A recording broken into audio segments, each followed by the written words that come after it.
Hey guys, how's it going? So today I am going to play a little bit of Timberborn.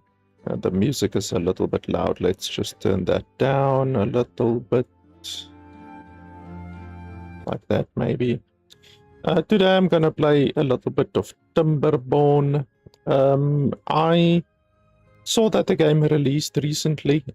I actually have covered this game before while it was in early access, like a few years ago. You can see that my Steam review is from June 3rd, 2023. And in fact, I think I played the game even before that on my channel, because I think I did it more than 3 years ago. My first video, my first impressions review video while the game was still in early access. But now the game has released, fully released on the 12th of March. So as always with all of my reviews, if I review a game in early access, then I will re-review the game once the game actually fully releases, to make a decision on the game at that point. Because as I always say, if a game is in early access, then it doesn't matter if there's a lot of bugs or a little bit of content or anything like that.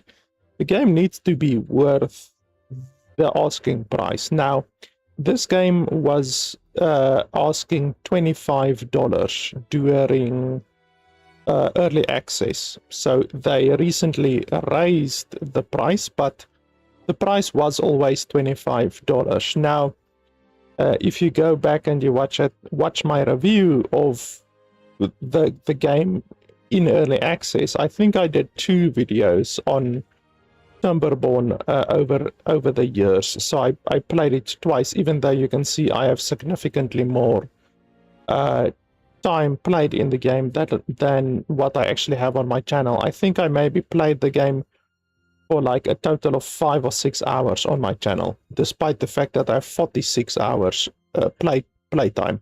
But then anyway, if you go watch my review of my previous videos on the game, you will see that at that point I did not recommend the game for $25, because the game simply wasn't good. There was a whole bunch of stuff. I mean, we can look at my review over here. A whole bunch of stuff. Bad tutorial, the logic of the workers not making sense, where if you actually go to my previous video that I did, you will see this exact situation over here, where there is food in my village, in my city, in my town. There's food, but my villagers still die. They literally refuse to eat a certain type of food, and they just die, which is really illogical. And then on top of that logical issue with the game, you also couldn't tell your workers not to do a certain task. So in most good city management, colony management games, you either have to tell your workers to do a specific thing, or you can tell them not to do a specific thing if the game has automated logic. Now, this game has automated logic on the builders, on all of the inhabitants of your town, which means they will automatically do a job. If there is a job available, they will automatically do that job or that task or anything like that. And in most games, you can tell your workers to not do a certain thing. In this game, you couldn't do that. In fact, you still can't do that. I played the game today for like 2 hours. You can see here, 2.7 hours. I played the game. just to rebuild my city, because my previous save was invalidated because it's an old save. So I just went through the tutorial again and played a little bit, and this is still a problem in the game. And this is also still a problem in the game. And this is also still a problem in the game. And then there's various other issues where they don't show you the nutrition of food. They don't show you the nutrition of food like over here. There's different food types in the game. They don't show you the nutrition of the food. That is still an issue in the game. There's still missing tooltips, like they don't tell you what bad tides are, and many other things as well in the game are missing tooltips. So yeah, as far as I can see from the little bit that I've played it today, like 3 hours just rebuilding my city, pretty much all of these issues that have been issues for the past 3 years since I first covered the game, they are still issues. Those are still issues in the game. So yeah, unfortunately, it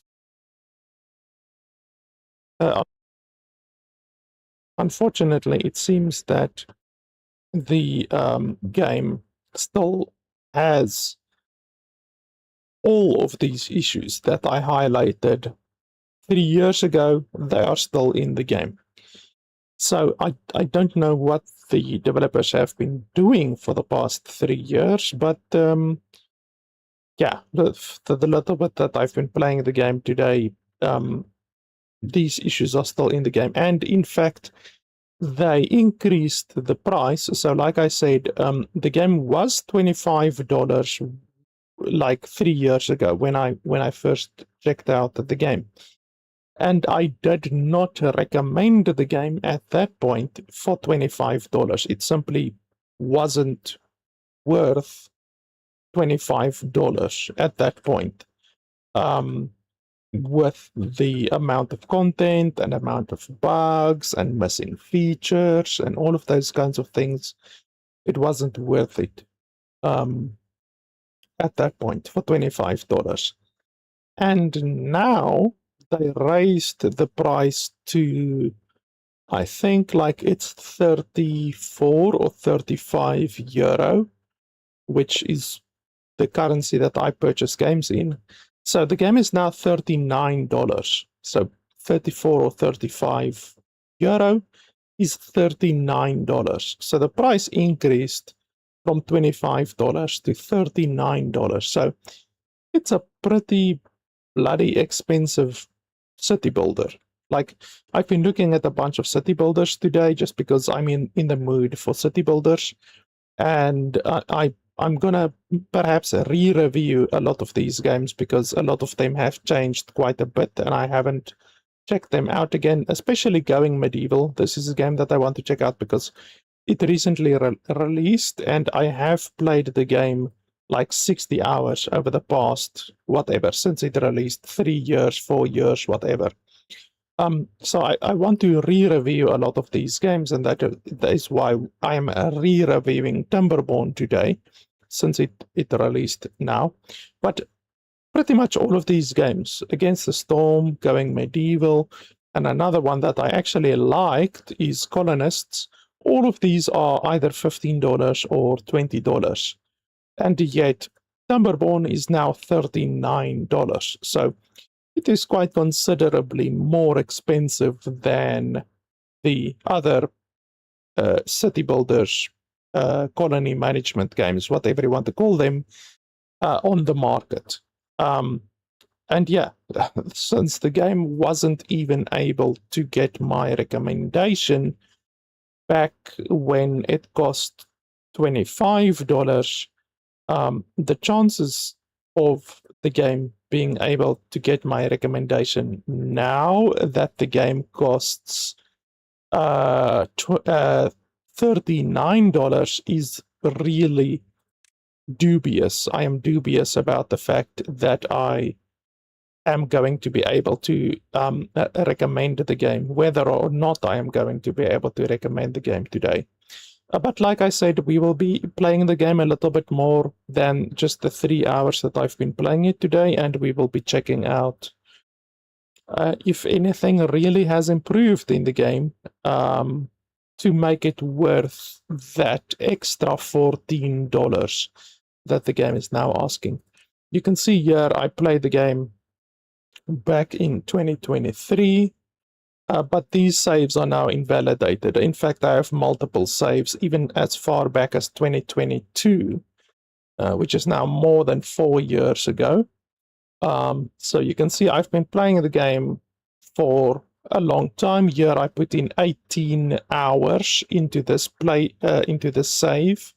Unfortunately, it is now invalidated. So I played 18 hours over here, and then they stopped showing how much time you have invested. That's actually another thing. Like over here, they used to show you how much playtime you have on a specific save, and they just completely stopped showing how much time you have in a game. So why would they do that? Like, they took away a useful feature in the game, you know? So that's just really stupid, in my opinion.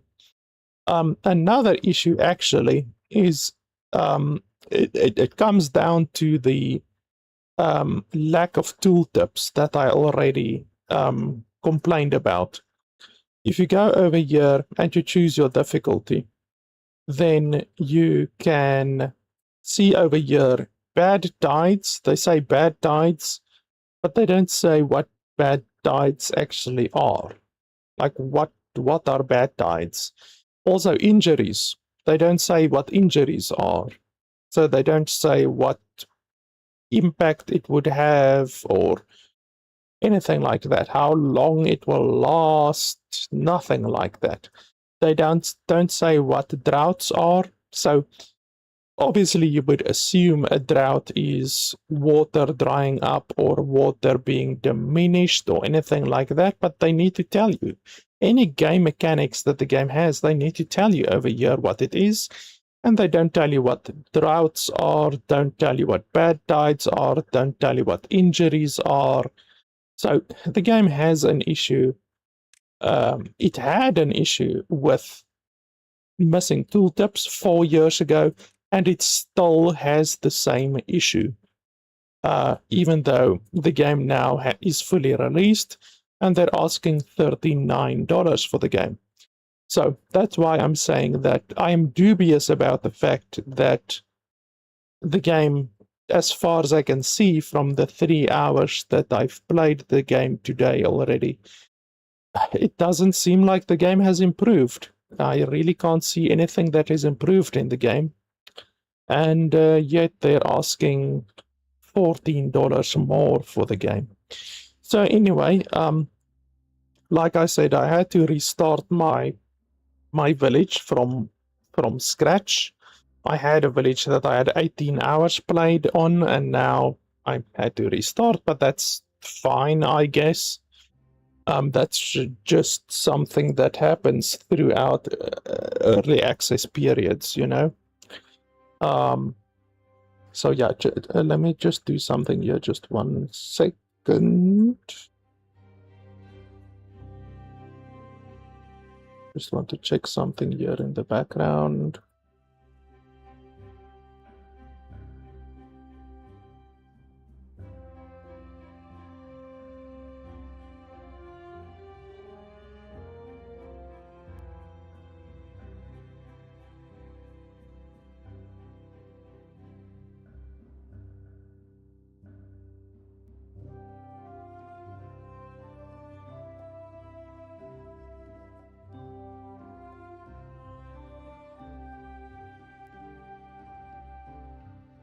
Okay. So yeah, this is the one map. I mean, there's different maps in the game. This is not the very beginner map. It's like the one after the very beginner map. there's basically 3 different maps at the very beginning that you can choose from that have an intermediate difficulty. And then after that, you get some really, really strange maps that have like spirals on them, and they just don't look natural, in my opinion. This map looks natural. There are also community-made maps. So there's community-made maps as well that you can play if you want to. You can also create your own map, which is nice. So if you want to create your own map, you can do that as well. But yeah, this is where you start. You can't choose the starting location. So in some city builder games, you can choose your starting location. In this game, you can't. You always start at the same location on the different maps. And yeah, like the game is a city builder game where water is very much integral in the game mechanics, because everywhere over here where you see the brown dry arid, I guess it's called arid ground, is where water has not reached. So you can see, even though this area over here is literally next to the water over here, there's like a water table. You can actually see it over here. There's a water table or a water level, and the higher the ground is, the higher the water has to be in order to affect the ground.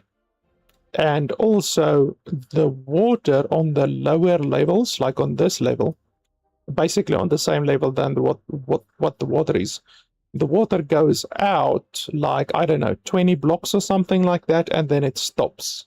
So you will be able to farm and plant trees and stuff like that on the green areas, but not on the brown areas. Now, you can actually do something about that. There is a landscaping mechanic to the game. Like, beavers are obviously known for building dams and stuff like that. So the game actually allows you to build a dam. You can build a dam in order to change the direction of flow of the water.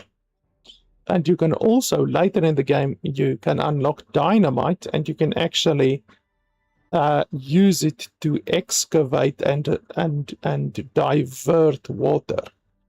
So I've seen playthroughs where people use dynamite, and then they blow, like from here, they blow over here, and then the water will flow into this pool over here. And the deeper the water is in the game, the longer it will last in the drought. So when the drought comes, the water flow stops. So the water flows from over here and also from over there, and then it stops completely.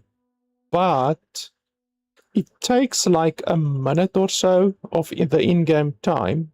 If you're running at 3 times speed, it takes about a minute or so after the water has stopped for the water to drain away by 1 block. So the water will be here, and then when it's a drought, it will drain down like 1 minute, and then 1 minute, and then 1 minute. If you're running at 3 times speed.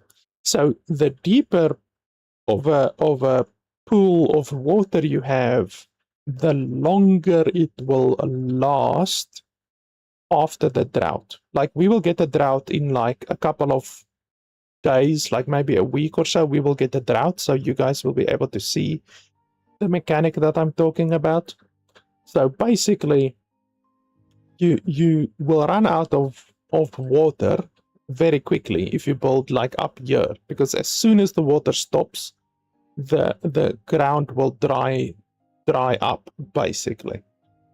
But if you're lower down, like you can see, there's a step over there, and then there's another step over here, and then there's another step over here, and then that's the end. So basically this area over here will be the last area to run out of water. So if at all possible, you should build your place over here, even though you can't build your buildings in the water, I'm pretty sure. Like if you go to housing, yeah, you can't build it in the water. So you can't do that. But you can build it on the side, or like over here, you can maybe build over here next to the area that will have the best water retention, I guess I can say. But we might eventually look at damming a little bit. You can dam, but if you dam, like for instance, if you dam over here, then you're going to cause flooding in this area over here, which is good and bad. As long as your buildings don't get flooded, the water will then saturate the ground, which is good, but like I say, you will lose access to any buildings. Your buildings don't get damaged, but you can't use your buildings while they are flooded. So after the flood is done, you will be able to go back to your building, but while the flood is there, you can't use your building. So yeah, that's basically, it's a cool little mechanic that you can use. Like over here is definitely a place that you could dam. Like if you build a dam over here a couple of blocks, that will then cause the water to flow over here into this part over here, and then probably also flow over here. So the water will go over here and then flow over to this side, and then it will irrigate this entire area over here. But that will then flood your entire town. So yeah, you need to take all of these kinds of things into consideration. You could also just blow a really deep hole like this one with dynamite when you unlock it. But yeah, there's different stuff like the pumps. Your pump can only pump a certain depth. So this one's limit is 2 meters. And you get the deeper pumps eventually. Like this one can go 4 meters. Whereas this one can only go 2 meters. So yeah. But anyway, I think I've done enough explaining. Let me think a little bit. Another thing that I don't like about the game is the fact that storages can only store one resource. So you literally have to go over here and then select the resource that you want to store. So eventually, you will have to have 11 storages for this, 7 storages for this, and 9 storages for this. So it's like 27 storages. You will have to have 27 different storage buildings built, just due to the fact that a storage can only contain a single product, a single item, type of item. So I really don't like that as well. I mean, 27 storages of this type all over the place, and then this one as well. This is another type of storage. You can't store these items in these buildings. So this is another one where you're going to have 6 different storages over here. So in total, you're going to have 33 buildings that you're going to have to build just for storage. And then you only have a single storage building. If you have a lot of wood, like this wood facility is almost filled, you're going to have multiple of them, which is going to mean you're going to have to build way more than just 33 storage buildings, you know? It's the same with the water buildings as well. This is a liquid building, and there's different types of liquids. So there's 7 different types of liquids, which means you're going to have 7 different types of storage tanks for the different resources, and that's just a single resource. I currently have 1, 2, 3, 4, 5 water tanks. So if you're gonna have 5 of each type, that means for the 7 different liquid types, you're gonna have 7 times 5 storage buildings, which is 35 different liquid storage tanks. So it's just really, really stupid that you can't store things together. I mean, obviously, liquid, I can understand. I can understand why you can't store radioactive water with normal water. I can totally understand that. But why can't you store wood with planks, for instance? Like, you get planks, or why can't you store wood with berries? Why can't you store berries with carrots? It's just so stupid that you have to have separate storage buildings. It really doesn't make sense. But then anyway, let's see. Okay, so you can also build vertically. Like these buildings, you can build on top of the buildings, and then certain buildings, like this building, you have to build above the normal buildings. So there's also a verticality mechanic in the game where you have to build vertical, because certain buildings only function when they are above the ground. So let's see. Oh, and the game also has research. Research is actually very important in the game. You get research and you get research points, and then over here you can see there, to unlock a building, it costs 400 points, 250, 250, 2500, 600, 2000, and so on and so forth. So you have to unlock the different buildings like that with the research. Okay, so let me just think what I need to do. Oh, and trees don't regrow at all. It's really stupid. This is one of the only colony management games that I've ever seen where trees don't regrow at all. It really doesn't make any sense. But yeah, that's just the way it is. So you have to have this building over here that will plant trees. So trees do not regrow by themselves. You have to plant trees, and those trees will regrow. The other trees that you haven't planted, like all of these trees I cut down, and all of these trees I cut down, they will never regrow. You can see there is no regrowth whatsoever. These trees over here are trees that were here from the beginning of the game. So that's just really stupid. I don't understand why the developers would choose to make it so that trees don't regrow. It's just a mechanic that isn't logical. You know, it's not logically sound in a game where there's a lot of trees that you have to cut down and stuff like that. But then anyway, that's just one of the things that are really strange in the game. So what do we want to build? So I just unlocked water power. I also need wind power, actually. That's something that I should probably focus on, is getting a windmill or a wind turbine. Because once the water dries up during a drought, you then no longer have power. So you have to wait for the drought to pass before you can get power again. So that's something that is necessary to get wind power, so that you have power when you don't have water. I just want to think, we can build another one of these. We have one over here.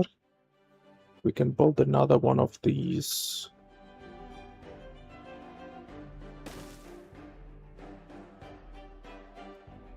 And then, like I said, unfortunately, you can't tell your beavers not to do something, which is really irritating. Because, like, when a beaver has broken teeth or anything like that, or for any reason whatsoever, you can't tell them to not do something.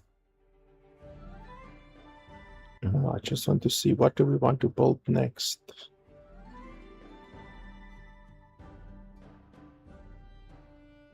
I'm still busy going through the tutorial, so I have to, over here, build a shrub, which is incredibly expensive. 12 wood for a single shrub. That's really expensive, but what can you do? Space management in this game is also very important. Like, you really have to work efficiently with the space that you are given.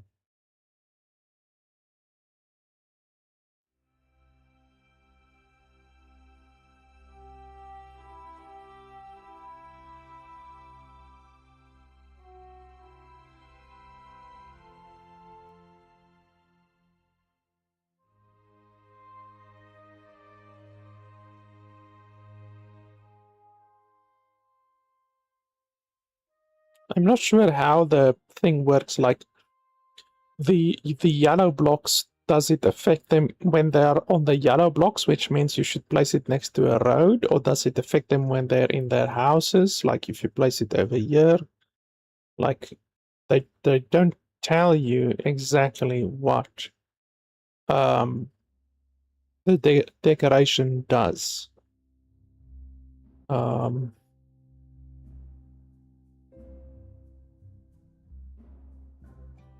So it's another thing where, like, the tooltips are not super useful. We can put it over there, I guess.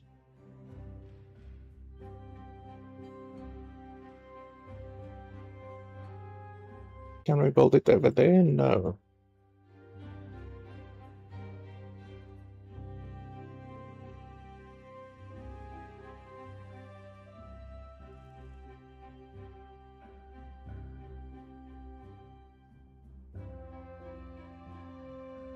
Can build one there. And then I think I'm gonna build one here.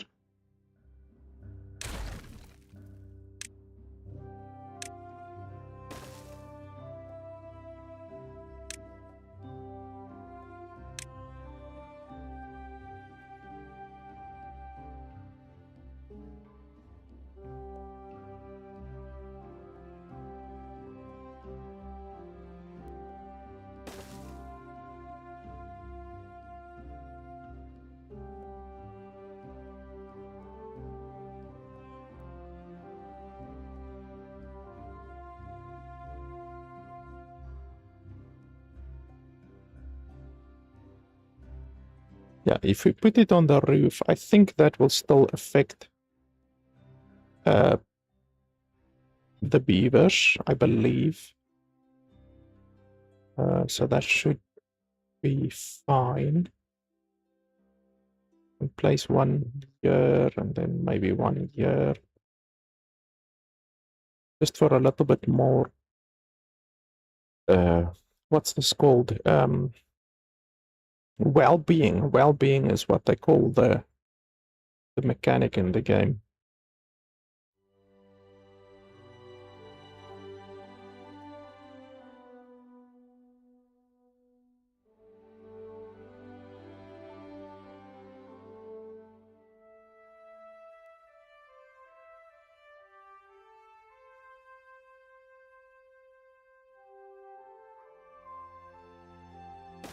Yeah, we can do one there.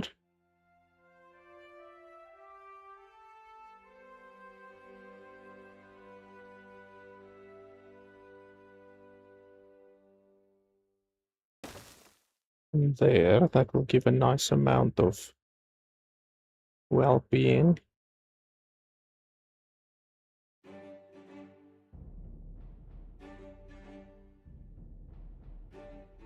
That's fine.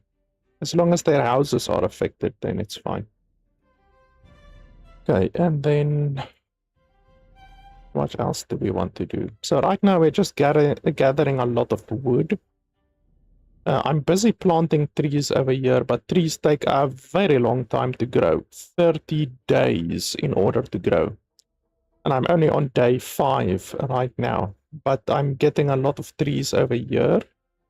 So I'm busy chopping down these trees over here. And then after that, we might get these trees over here. Obviously, a game that is centered around wood, you would definitely expect to have a lot of importance placed on the use of wood, you know. So wood is a resource that you're constantly going through, and you have to turn the wood into planks for certain buildings. And then gears, we actually have to build a gear building. Where was that one?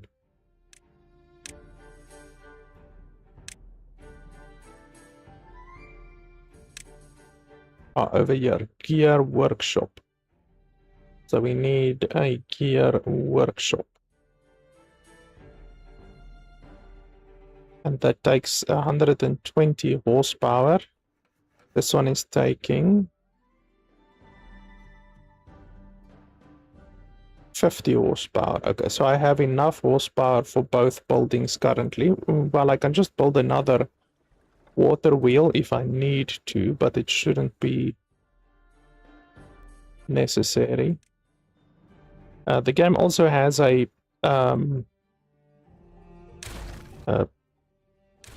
power delivery system mechanic, I guess, where you have to deliver power through stuff like this, a power shaft from the power generator. Placing them next to each other like this should do the job.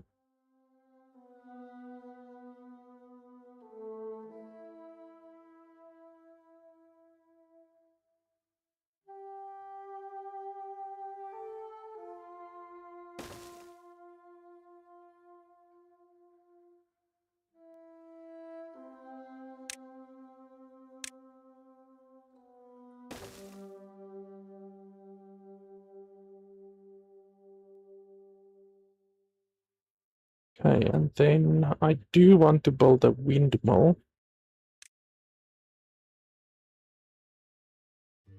That's gonna not generate enough for both of these buildings.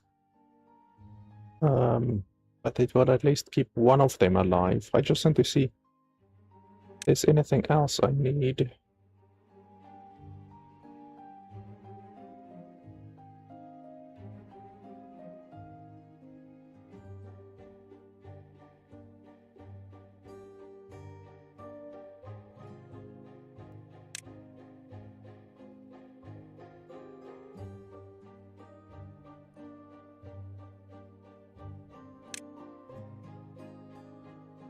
Bigger liquid storage will be nice, but I first need the gears.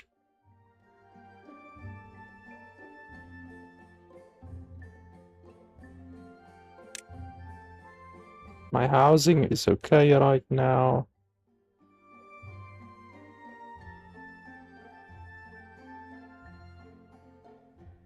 You can also use pumps to pump water like from a deeper area like this upstream.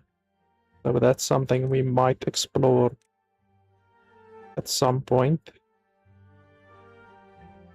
Food is also definitely something that we need to focus on. So right now I'm just having a lot of carrots. And the carrots will be fine for the beginning of the game.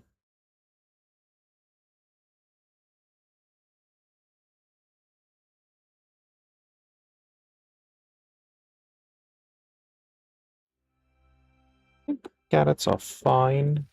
I don't think we need anything else currently. We just need to make sure we get enough carrots. We have 27 carrots right now. But we have a lot of berries, so the berries are okay. So yeah, I don't think we need to worry too much about food currently.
That one gives 3 tiles of aesthetics. That's pretty good.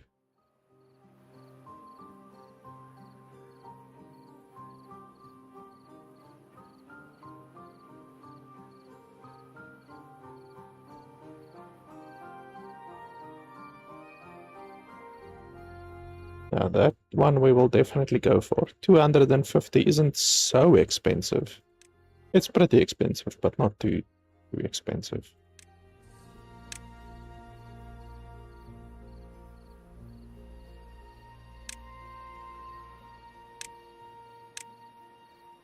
And then we can also build bridges and stuff like that. You can also just do platforms. I think you can do a platform across the river. You don't necessarily need to do a bridge, but we will see. You can also do a zip line, but that's very expensive.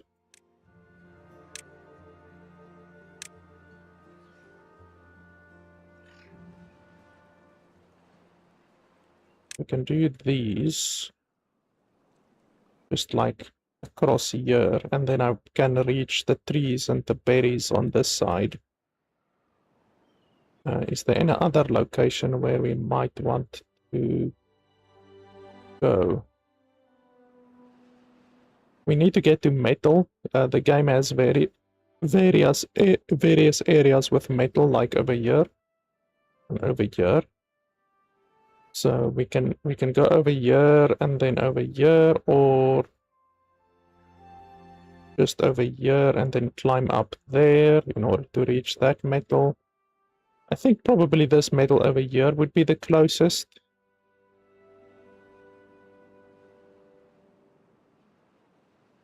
Even though that area over there is contaminated.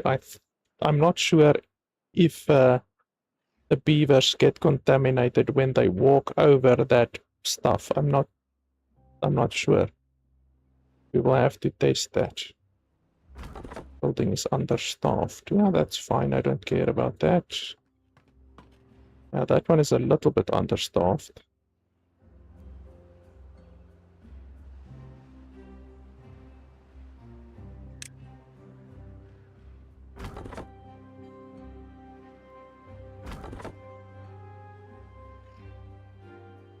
Yeah, and this one being understaffed, I don't care about.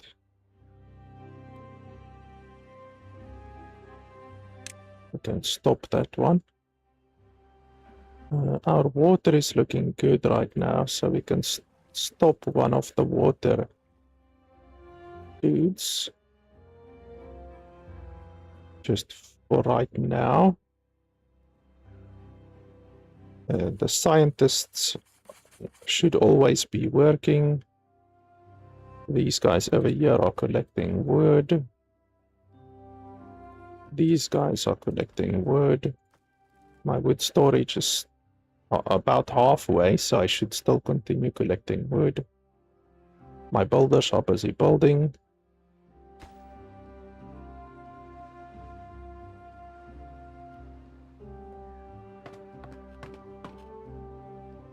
Let's run at 3 times speed.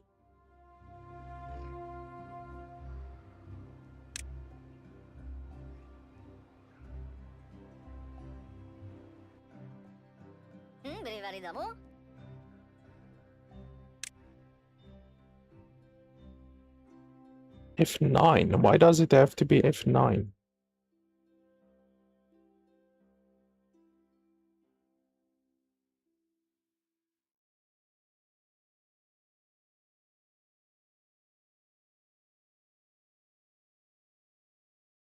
Okay.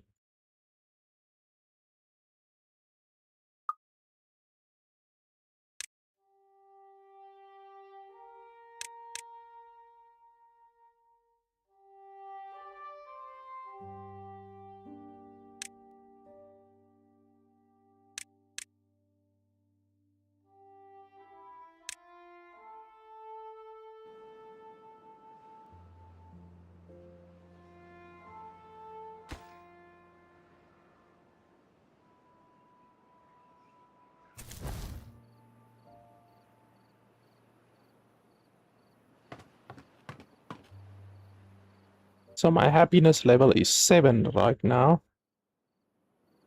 I think the maximum is 15.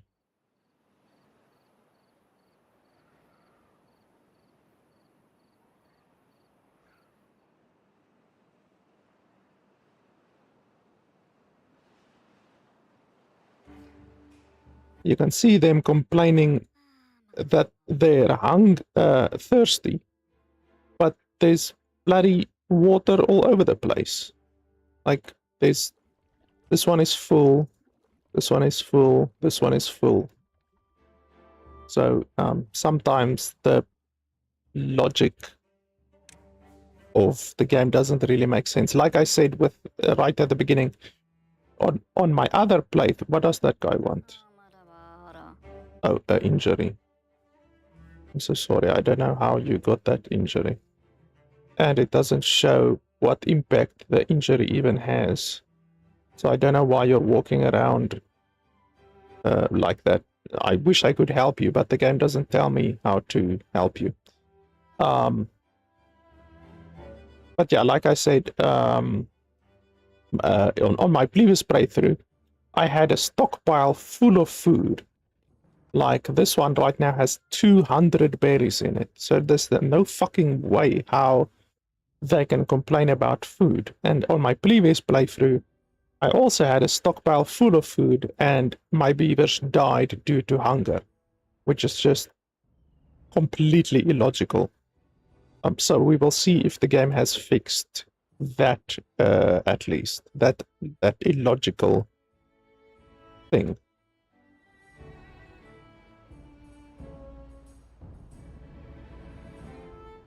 I don't have a lot of workers. I have a little bit too few workers currently. Okay, this one is now online. He's gonna take 1 worker. He requires 1 worker to work. That's fine. Let's set that to a high priority. That one is also on a high priority. My water is looking good.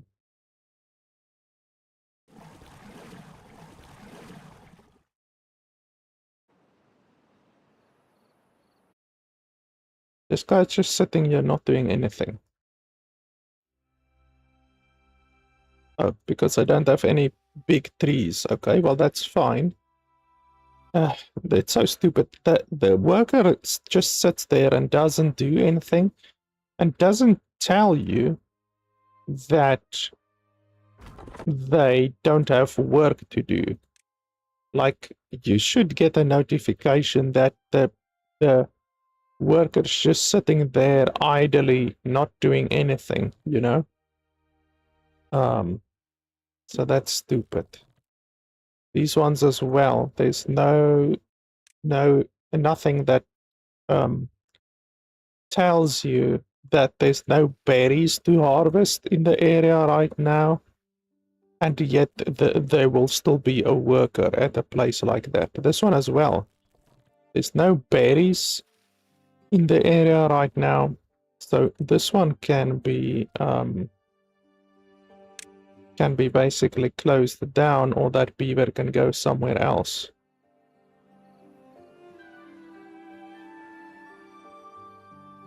That's what I'm talking about when I say the game's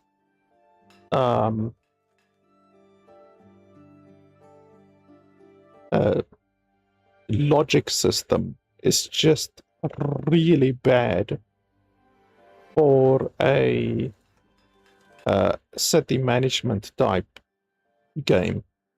Just really doesn't make a lot of sense in many aspects. Okay, so those guys are still busy collecting wood. Oh, 180 wood. Okay, so we are full of wood right now.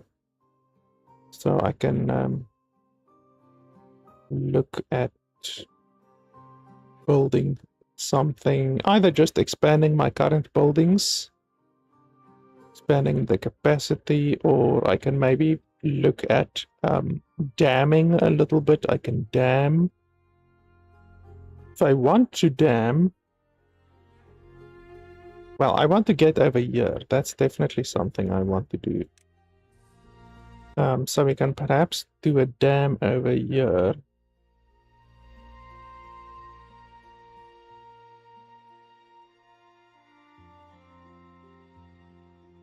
We will just have to be careful. We don't want to do it here, because that means the water will go over here to the right side and the left side. As far as I know, as far as I understand the game mechanics. So let's do a save.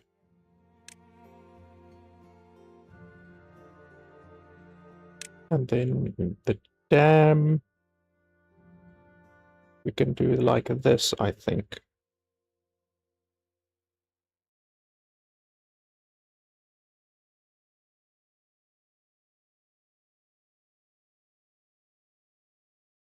That shouldn't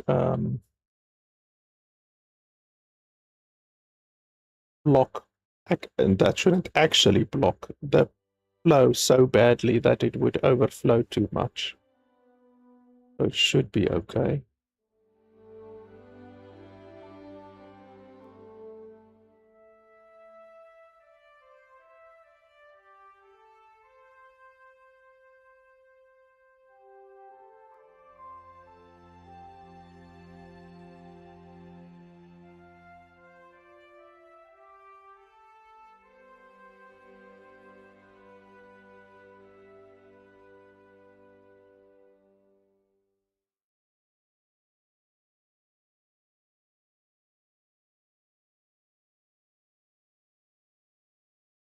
Yeah, let's see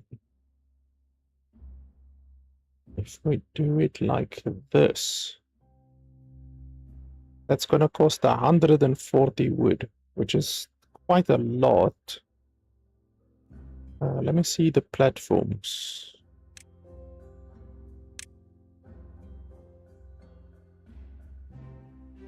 Yeah, the platforms aren't much cheaper because it uses 6 planks, and planks actually are more difficult to create because you have to take a piece of wood and then turn it into a plank. Let me see.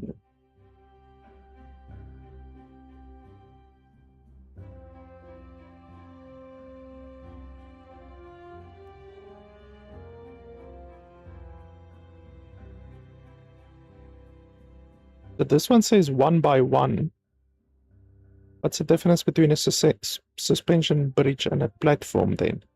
That's 6 planks. This is 4 and 4.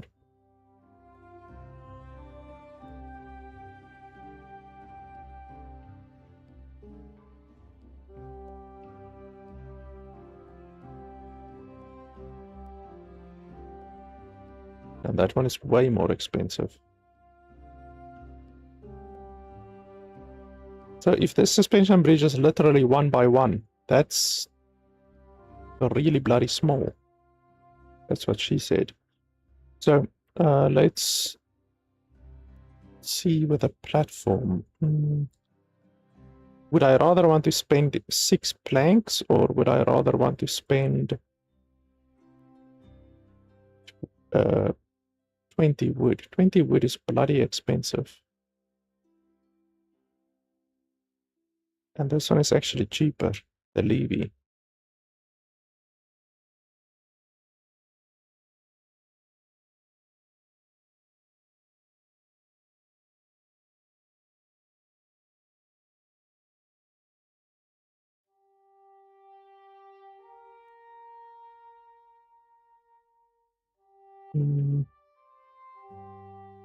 Yeah, 20, really expensive.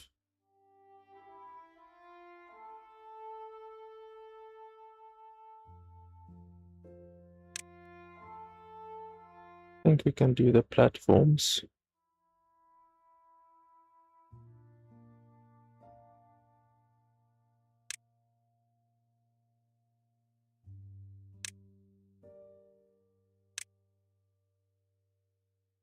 And then we can do it across wherever we want to.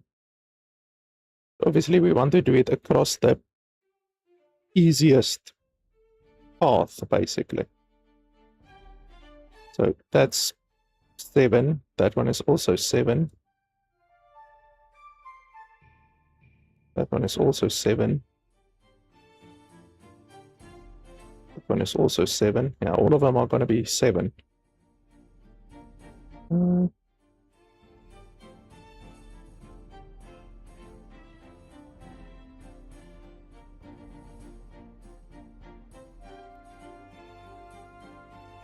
We can do it here, I think.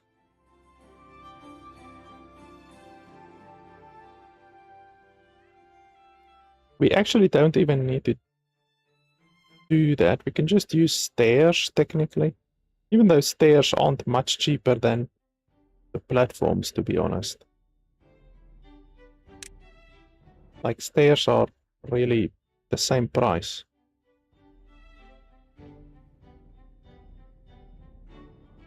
But you only need 2 stairs instead of 7 platforms. So I guess stairs will be a little bit cheaper.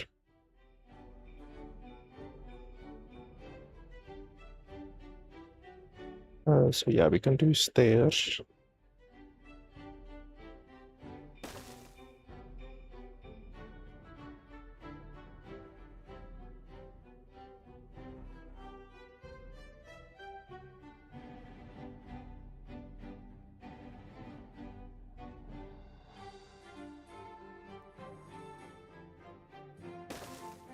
Just like that. Then they can actually run through this water. It's not very deep, so they shouldn't have an issue there.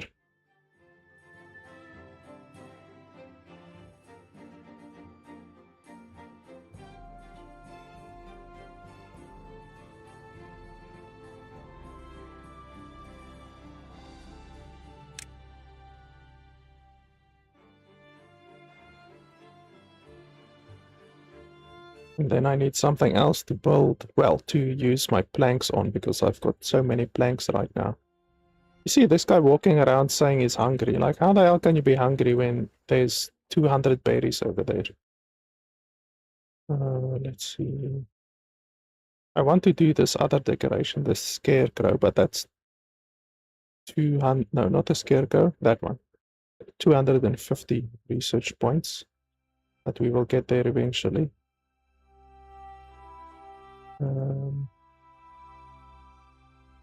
My house, my spaces for houses. I have 0 open beds right now. Wow. Okay, so I need to build a little bit more houses, definitely.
that should be good. That's 663, so that's 15 more inhabitants.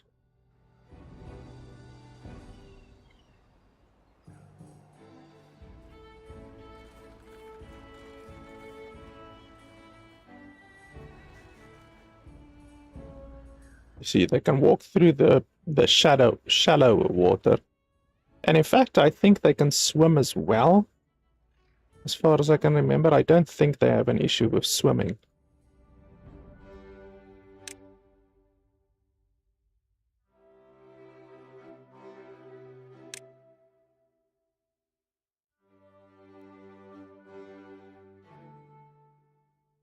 I need a bigger tank as well, definitely.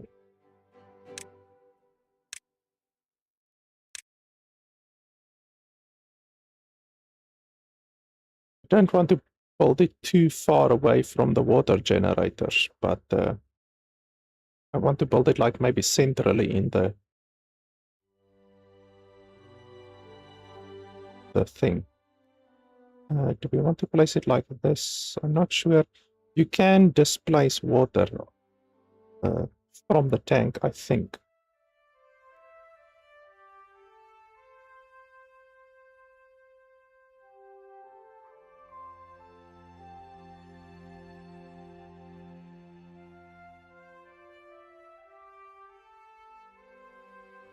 Yeah, something like this, maybe, or like this.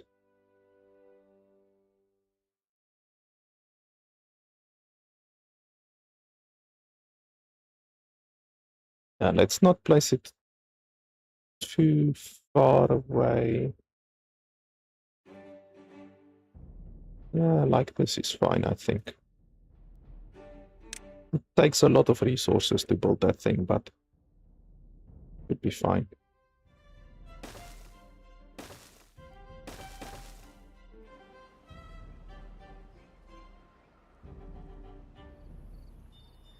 And then we can get more berries over here. But our berries are looking perfectly fine right now. You see now, with the food, you can see they are only eating carrots. They're not eating any of the berries at all. They're literally only eating carrots. Which, like I said, the fact that you can't tell them at all what to eat, what not to eat is really stupid. Like in management games, city management games like this, if you can't customize the flow or the resources, the utilization of resources in your city, then it's a really shitty management game. It shouldn't even be called a colony management game then, because you can't manage your colony. You know, if you can't tell your people what to do and what not to do, then like it's really just useless as a colony management game then. And that's unfortunately what this game is. This the fact that you can't tell your people not to do a specific thing is just a huge oversight. I think we can build more inventors because science is very important.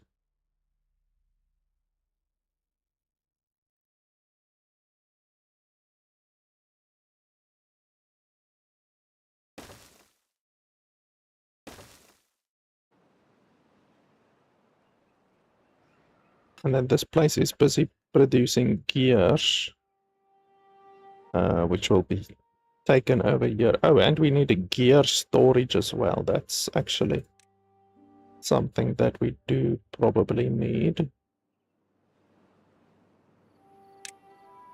So we can build a gear storage.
takes quite a long time to make a single gear.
Is apart from these that we've planted, all of these over here are the ones that I've planted.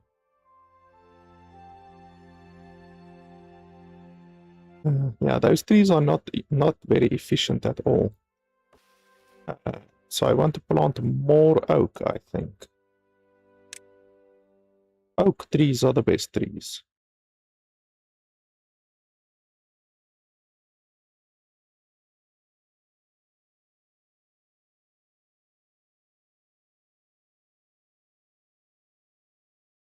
Why is it not already showing? Yeah, those are oak, so why is it not already showing oak?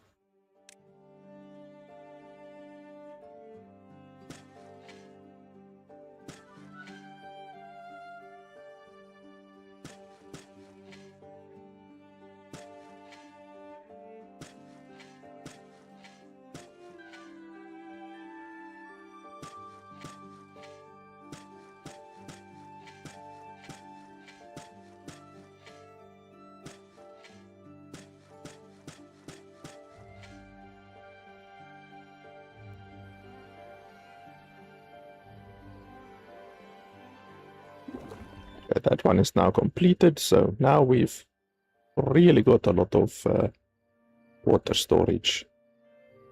We just doubled, well, tripled our water storage from 150 to 450.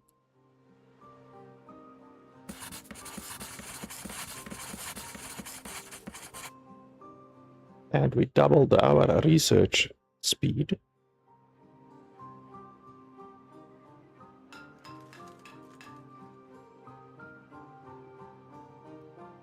Well, we only have 5 beds free, and we had 12.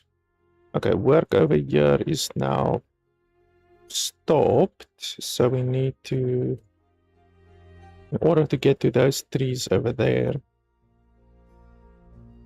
we're gonna need to build a double stairs to get up there.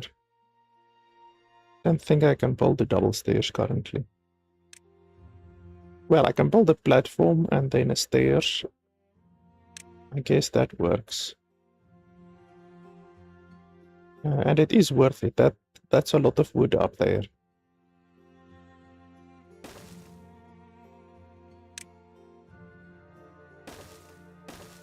Like that.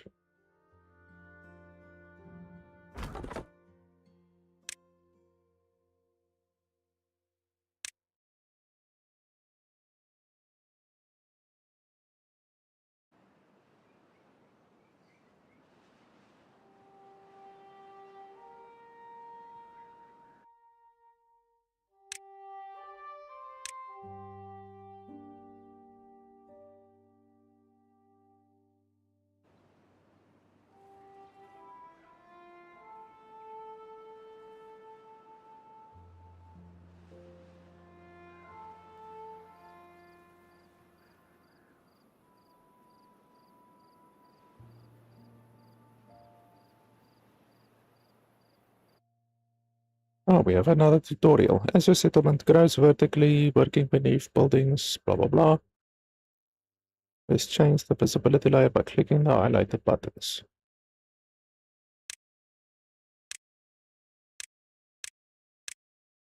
Okay, well, this doesn't seem to do anything. I'm not seeing anything change.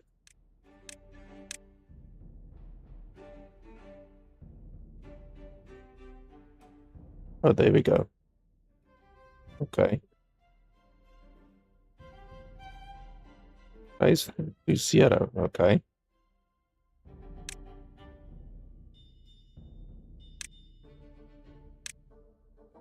You can control the visible layer without clicking the buttons. Alt and scroll.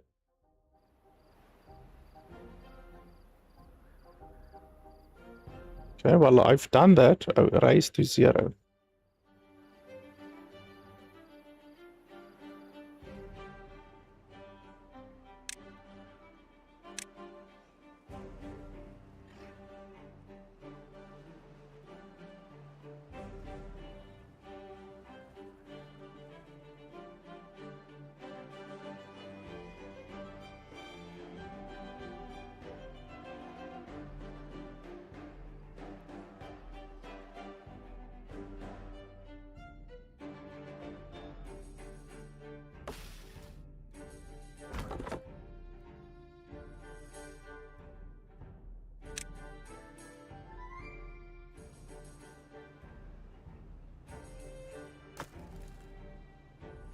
Okay, my logs are full.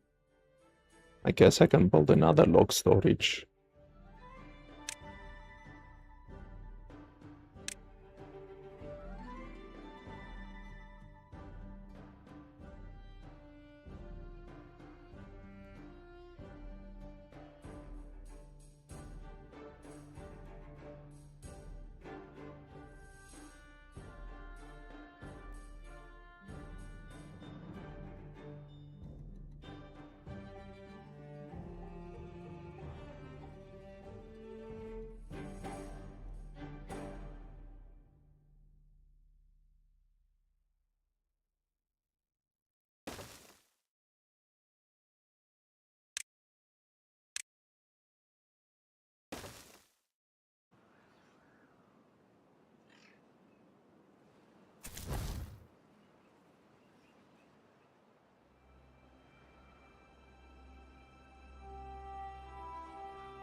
You see, now they are eating berries once I don't have any carrots remaining anymore, which is just so stupid.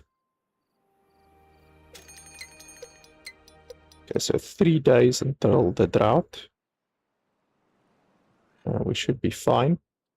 And due to me having my pumps over here instead of over here where the water is 1 level higher, I'm able to uh, get like not a full day, but a little bit extra of water out, even though the drought has already started. So this area will be dry, but this area over here will not be dry. And that's one thing how you can last a little bit longer with the drought.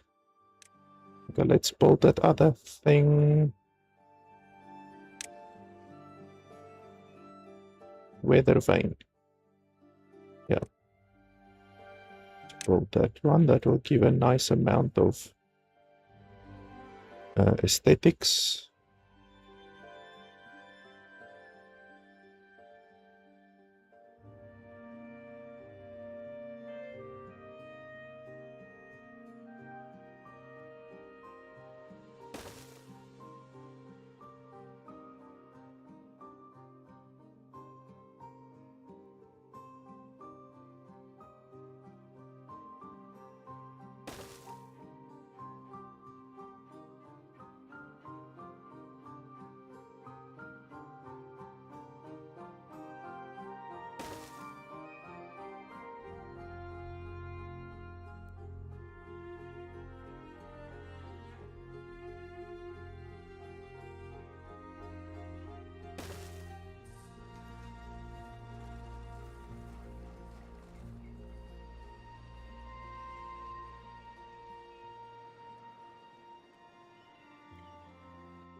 Okay, 9 well-being. That's probably due to this weather vane now. Actually, in fact, we have multiple weather vanes now. That's good. That 250 research points will help our well-being score quite a bit.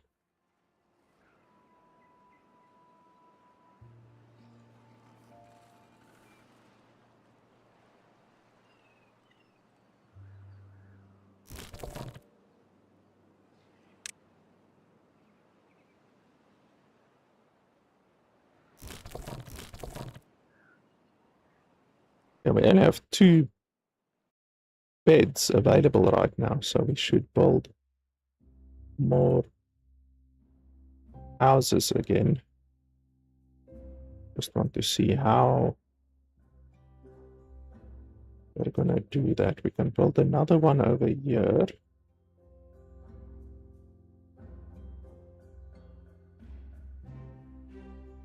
Then we can build a platform over here. You can also build houses on top of houses, so you can do something like this if you want to. Or like that. That one will be good, I think.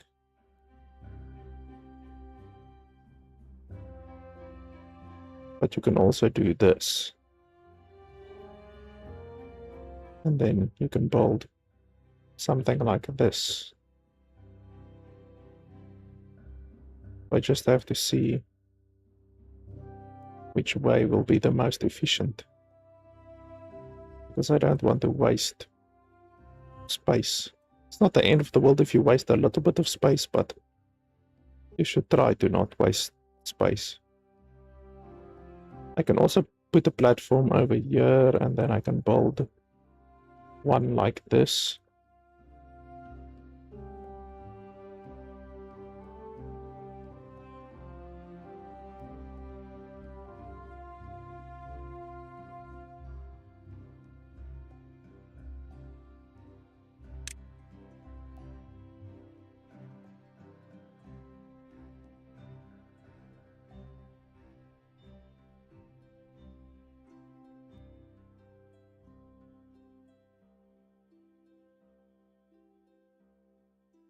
Yeah, I think if you build like that, and then like that, and like that, and then just build a platform over there, that'll be pretty good.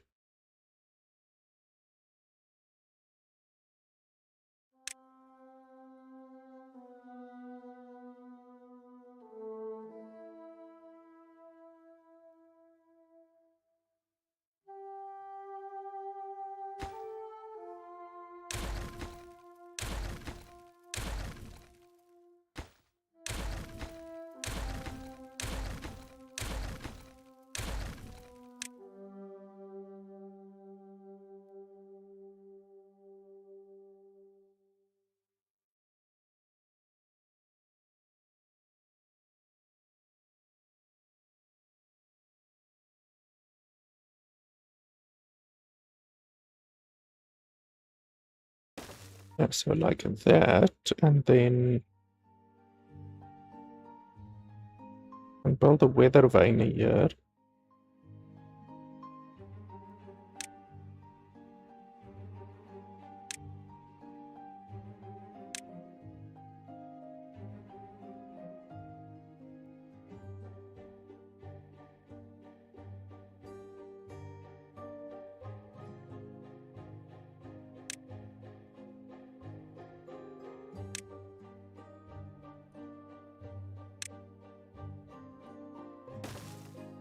Like that, and then a house like that.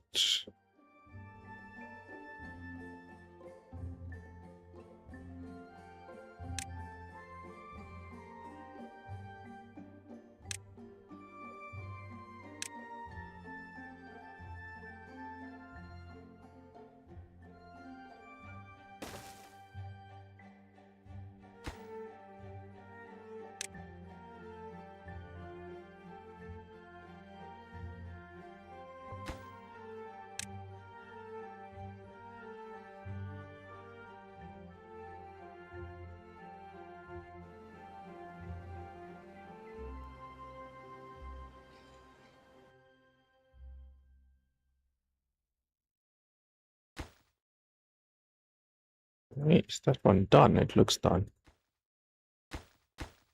Can't see.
Okay, so that one is done, and then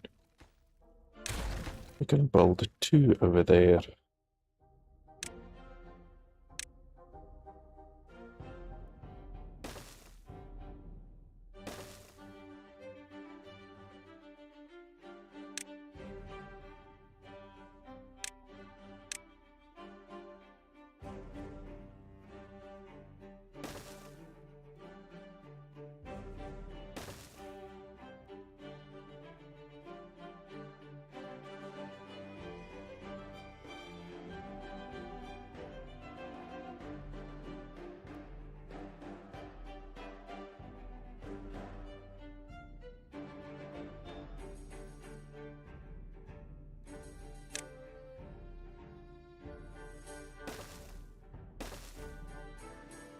This house building system is probably the thing that I like about the game the most.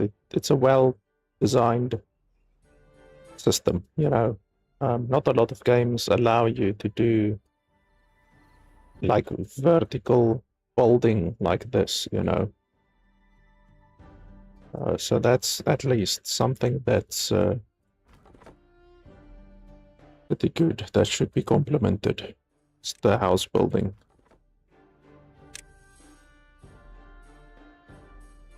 Like other games offer like really nice conveyor belt systems and stuff like that. This game doesn't have conveyor belts in that sense, but the house building is nice. I do like that. And the fluid dynamics as well, I guess. The fluid dynamics of the game is also pretty nice. Not a lot of games do fluid dynamics as well as this game does, you know. But I guess it just really depends on the game's setting, you know. Like obviously you can't force fluid dynamics into every game, you know. So some games simply have fluid dynamics and others don't because it makes sense for them to have it.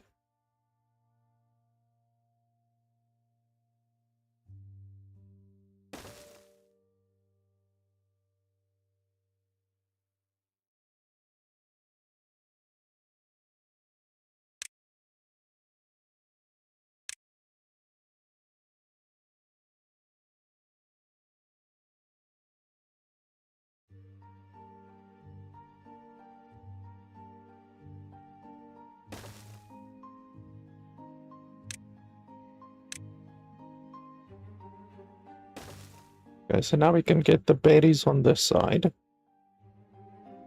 I probably just need to build another berry storage.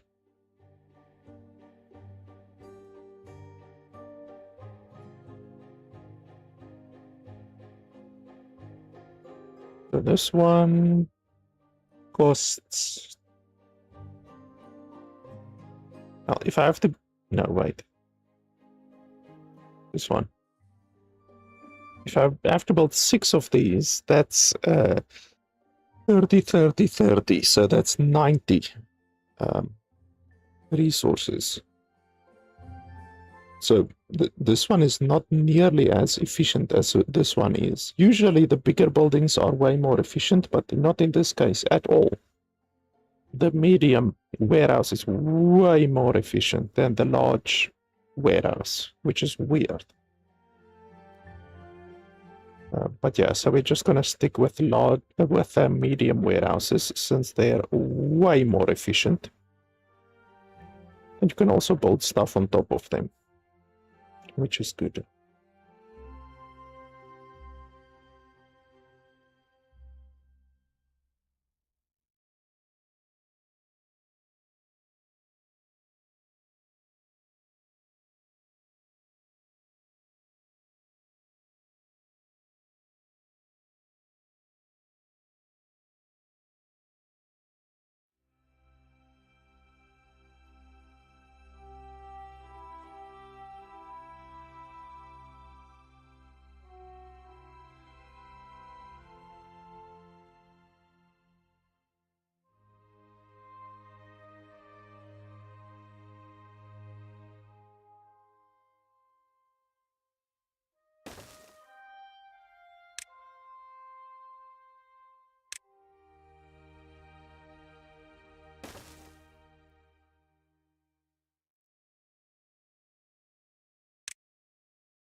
I think that I need to build another one of these, perhaps.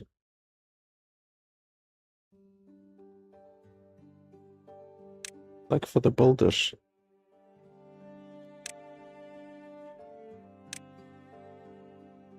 Oh, and I want to build wind turbines.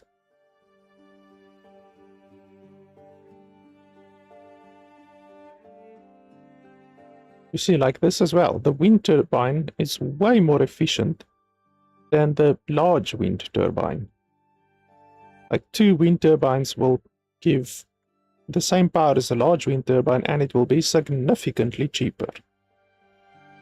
I don't understand that.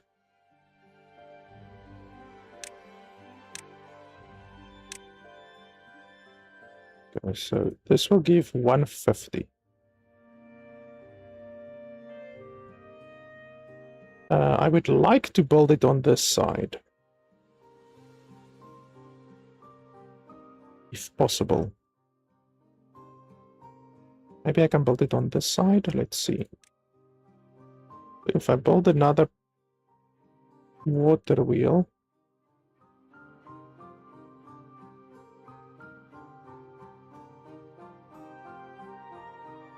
like there, and then there, then I attach the wind turbine over here. Will that work?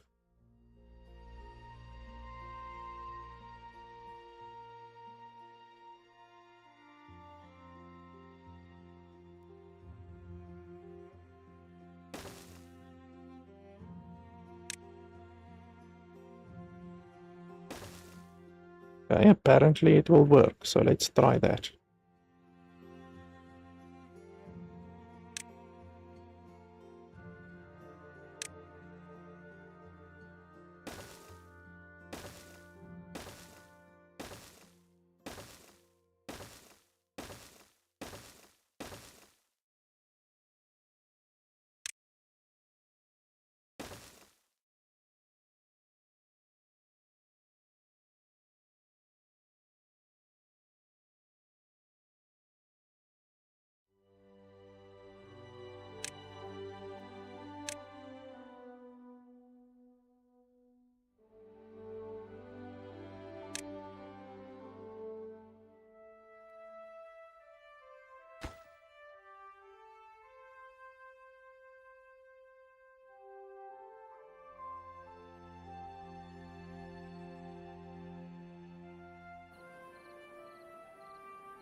So now the water will dry up.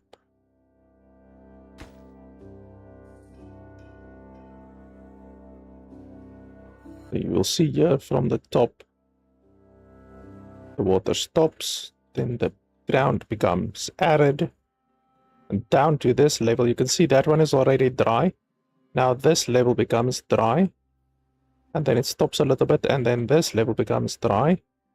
And then it stops a little bit, and then this level will remain this way for a little while. So by placing your water pumps a little bit lower, you are able to take advantage of the little bit of water that is left over here and still continue pumping like a day or two into the drought. So you can get a day or two of extra water by doing that, which they don't tell you at the beginning of the game. You just have to figure that out by yourself. Let me see. So we're going to build at least 2 of these power generators over here.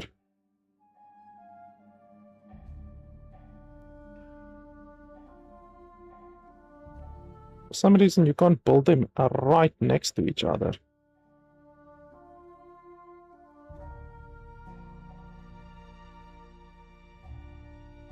Like, why can't you build them right next to each other?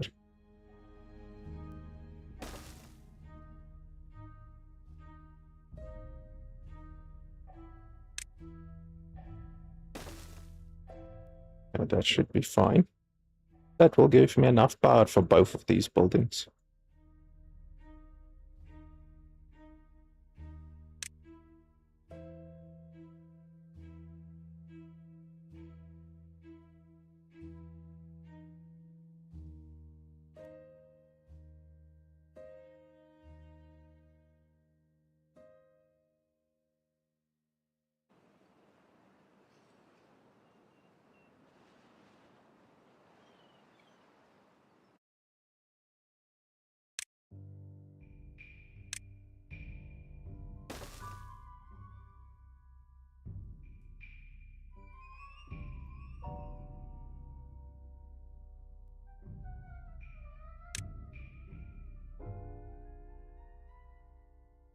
Oh, a paper mill, we can actually also do that.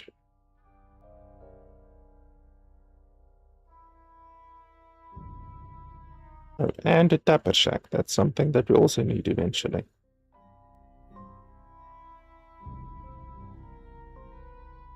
But that's 500 research points.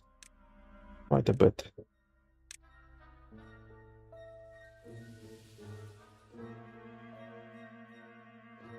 Observatory we can also build, but we need the tapper shack before we can do that. I don't think there's really anything here that we would want. Pretty much all of these are useless. You don't ever build these.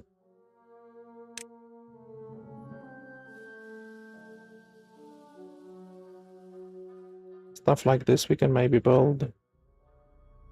Medical bed, I guess we need a medical bed.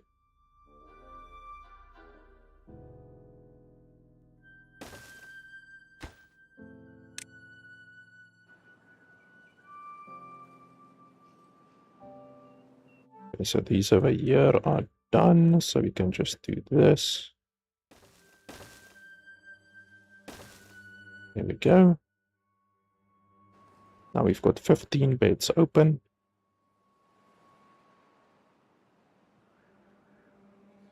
Are you guys gonna build this? It's too far from a district and cannot be reached.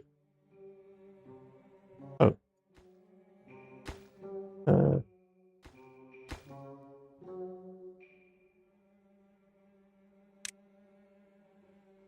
What do I need to do this?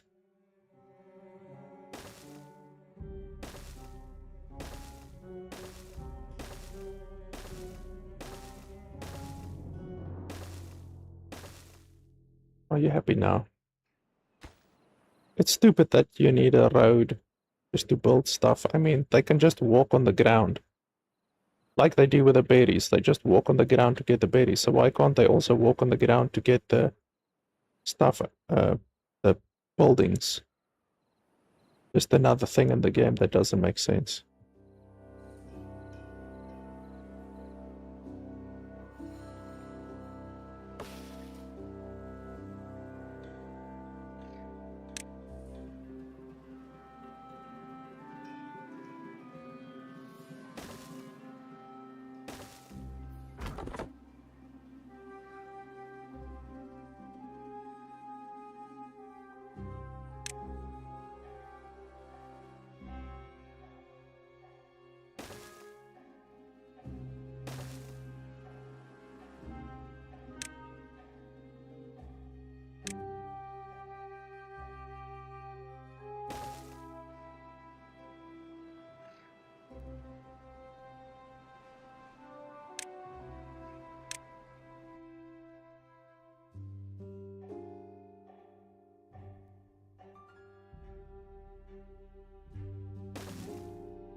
So we have enough water and berries to make it through this drought. That shouldn't be an issue.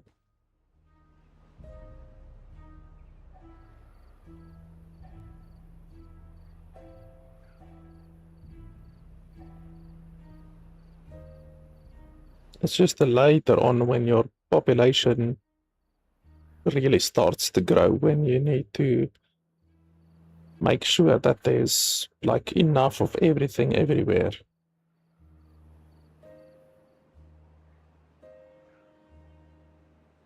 You can see now over here the water has dried up, but not over here yet. So ideally, what you would want to do is to get one of these pumps over here.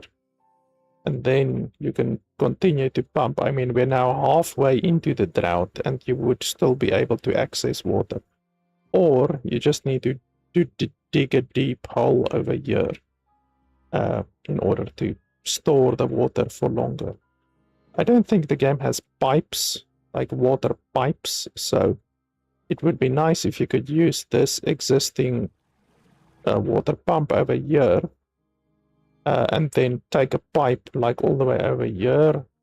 But yeah, the game doesn't have pipes or anything like that, which sucks for a game that claims to be an automation game. You can't even like transfer water like that.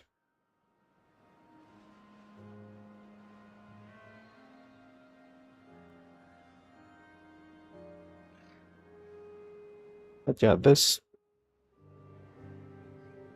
drought shouldn't be anything bad. We have enough of everything. We have enough food, enough water to make it through this one.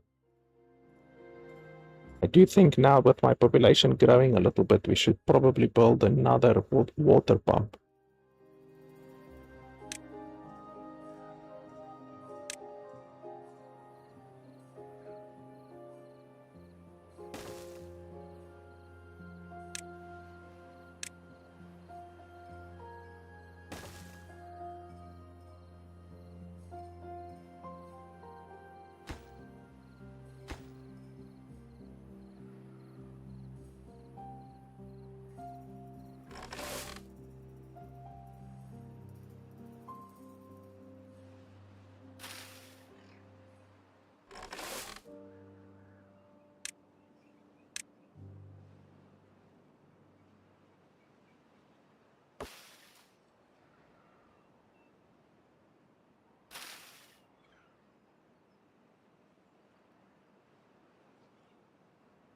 So just half a day more, then we are out of the drought.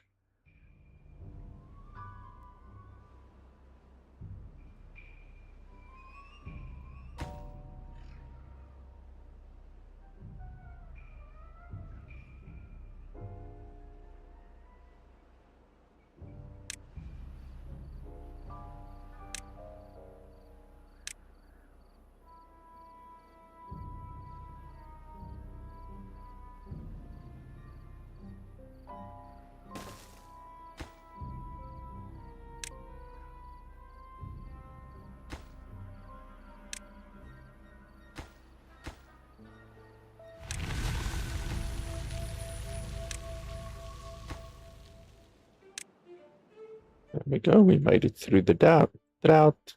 We don't have any water remaining, which is surprising that we used up all of our water, but the berries are still holding. So for the next drought, we really would need to build like another medium tank, probably, to make it through the drought without any issues.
Okay, one of my beavers just died from old age.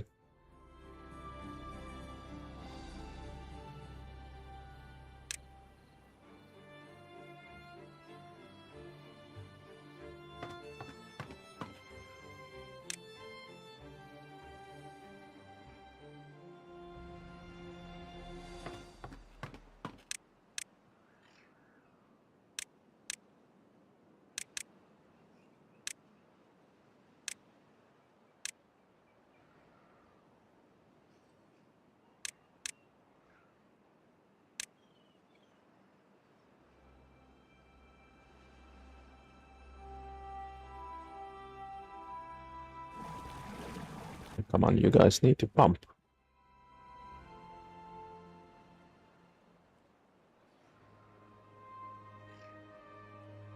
This one is out of work, and once again, you don't get any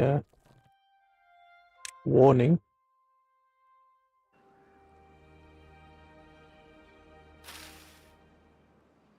Well, we actually don't have any food at all. So we don't have any berries, and we don't have any carrots, despite me having a lot of carrots. Like this entire area is carrots. This entire area is carrots.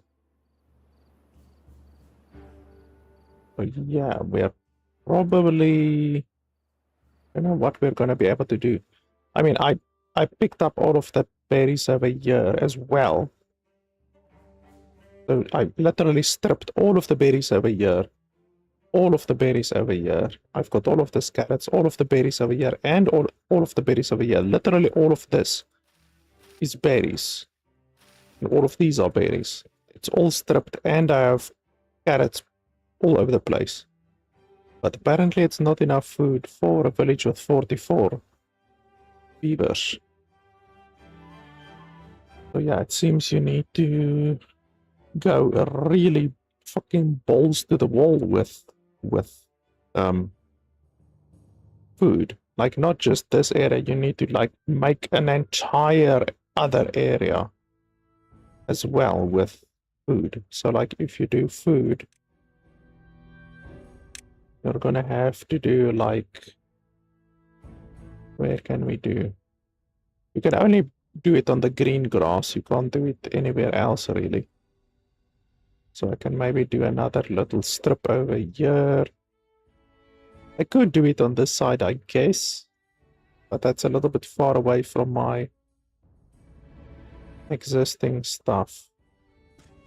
Yeah, we can replace, yeah, all of the trees actually, that's a good idea. We can replace all of the trees with food. That area we can still use, so let's do this. Well, actually we can do it here at the back. That's what she said. So like that, and then you can place buildings at the front and they can still get the stuff here at the back. That's smart.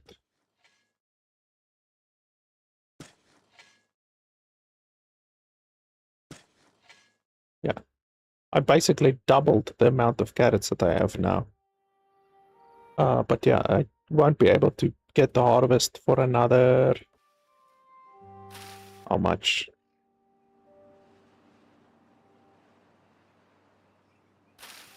Yeah, like another 4 days, I think.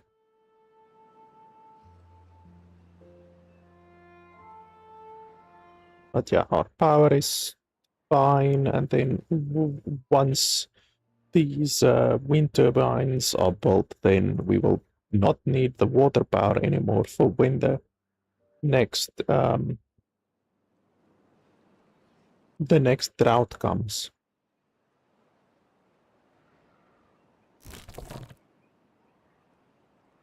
But yeah, I think I'm probably done for today.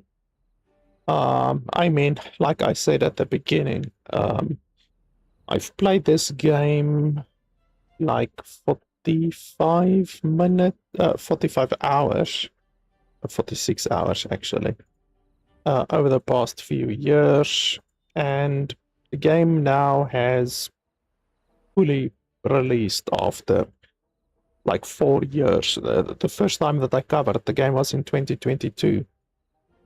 And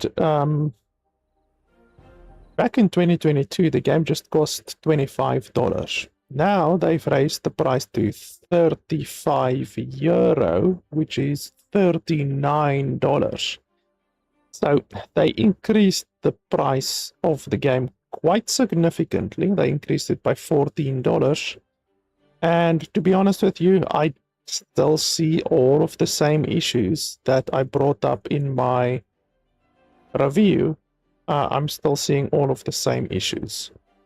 So the tutorial still is really not good. I did the tutorial earlier today. I did not. No, wait. We did actually see the food, the illogical food behavior where they continue to eat a specific type of food and refuse to touch the other type of food until the preferred type of food is available. So that's not good, and you can't tell your workers to not eat a certain type of food, which is really bloody annoying. In fact, you can't tell them to do a lot of stuff. Like in a game like this, you must be able to tell your workers what to do and by extension what not to do. If you can't tell them what not to do, then it's as good as not being able to tell them what to do. And in this game, you can't tell them not to do something. So that's really annoying. You can disable a building, and that kind of is like telling them not to do something, but it's not really the same. You should be able to instruct individual beavers to not do a specific thing, and you can't do that at all. So that's really not good. And yeah, just all of the other stuff that I've been saying throughout the review today, the re-review. Honestly, my opinion on the game hasn't changed. The developers, after 4 years, all of these issues are still in the game. And that's simply not good. The game isn't bad, but it's not worth $39. There's no bloody way how the game is worth $39. The city builder colonism genre is just absolutely filled with really, really good games. Like I mentioned over here, like Going Medieval, Foundation, Banished. There's just so many city builder games out there that are just really, really good, and most of them are like $20, $25, you know. This game is $39. That's a lot of money, you know. You're almost talking about like Anno. You know, Anno is $60, but like Anno is a very big game. It offers you a lot of replayability, which this game doesn't offer you that much replayability at all, you know. Like if you look at the amount of buildings, like this is all of the crops that you can plant, you know, 6 different types of crops. That's really not a lot of depth in the game, you know. And then if you look at the other stuff, to have a water wheel and wind power. Like this doesn't do anything, it's useless. So wind power, water power, there's the large wind turbine is far worse with regards to what it offers than what the wind turbine is. So you're literally only ever going to build wind turbines and water wheels. You're not even going to be touching the large wind turbine. And yeah, the food system is a really surface level. It's a really mediocre. The triple lodge is just worse than the double lodge, in my opinion. District management, there's only 4 buildings. Storage, there's really only 3 buildings, because this one is way more inefficient than this one, and this one is way more inefficient than this one, and this one is way more inefficient than this one. So you're only ever going to be building this one, and this one, which is really disappointing. I do like the fluid system. The fluid dynamics in the game is the best part about the game, and the house building. I like the house building as well. But yeah, other things like the fact that trees never regrow, literally never regrow, is really stupid. Yeah, I don't know. The game just is pretty surface level. It's really a relatively basic colony game, a colony management game, colony sim, whatever you want to call it, city management game. And it's not worth $39. A game as basic as this should be $25, like it was, whatever, 2 years ago. Now they raised the price to $39, and that's not good. There's no way how this game is worth that much more than the other city builder games in this genre. You know, like Going Medieval, Against the Storm, Colonists, all of those. This game just isn't better. It might be offering you different things, like with a little bit of automation that the game offers, but it doesn't necessarily mean it's a better game just because it offers you different things. The other games also offer you different things than what this game offers, you know.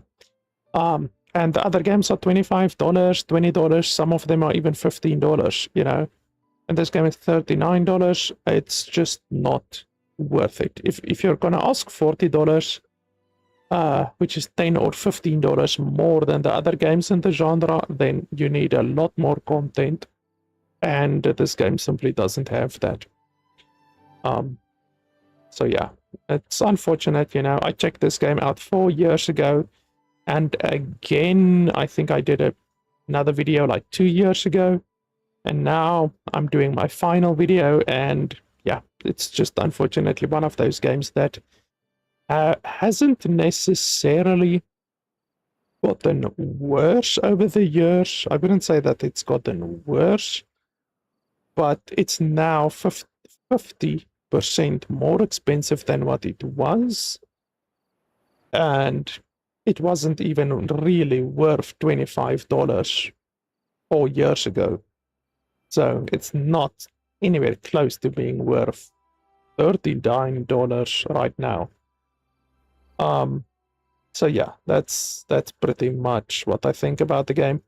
I am excited about Going Medieval. I did cover Going Medieval a few years ago, so I want to check this game out again. It's another one that released this month. So yeah, I want to do a re-review on this game as well. I have 55 hours in the game, so I want to play the game and check the game out now that it has actually fully released, you know. And this game is like, I think $25 or something, $30. So this game is $9 cheaper than what Timberborn is, and I remember this game being good. I haven't played it in a long time, but I do remember this game being good. So this is another colony type game that I will be checking out definitely. So yeah, that is pretty much it for today. The developers of this game of Timberborn sent me a code a long time ago, like I say, about like 4 years ago when I first checked out the game. So I've obviously, every time that I cover a game where I received anything, if it's not money, then a code even, I do want to mention that. Obviously, I didn't have to pay for this game.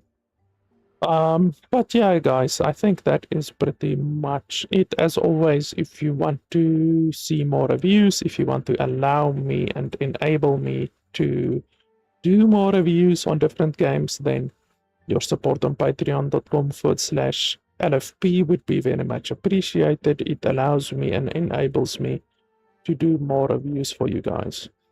And yeah, as always, be good to yourself and to those who deserve goodness. Thanks a lot for watching, and I'll see you guys next time.